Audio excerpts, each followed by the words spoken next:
నేను లేపాను బావి, నువ్వేమో ఫుల్ నిద్రపోతున్నావు, అందుకే నిన్ను లేపిలే. అందుకేనా ఆ, నేను నిన్ను లేపడానికి ట్రై చేసా కేక్ కటింగ్కి. అత్త అత్త కూడా నిన్ను లేపింది ఒకసారి, కానీ నువ్వేమో ఫుల్ గుర్రంటూ గురుకు పెట్టి నిద్రపోతున్నావు, అందుకే లేపులే.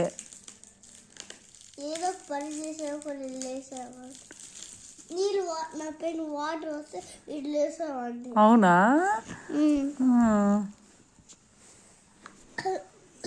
గవ్వడమ్మా గవ్వడు, ఆడ దొరికాడో నాకు. నువ్వే కేక్ కటింగ్కి లేపలేదని గోల్ చేస్తున్నావు ఇప్పుడు. సరే నీకు చెప్పా కదా, కేక్ కటింగ్కి తీసుకెళ్ళకపోతే నీకు కేకు అలాగే గిఫ్ట్ ఇస్తా అన్నా కదా. సో నీకు ఇప్పుడు నేను పెన్సిల్ గిఫ్ట్ ఇస్తాను అనమాట. కేక్ ఆల్రెడీ ఇచ్చేసాను కదా.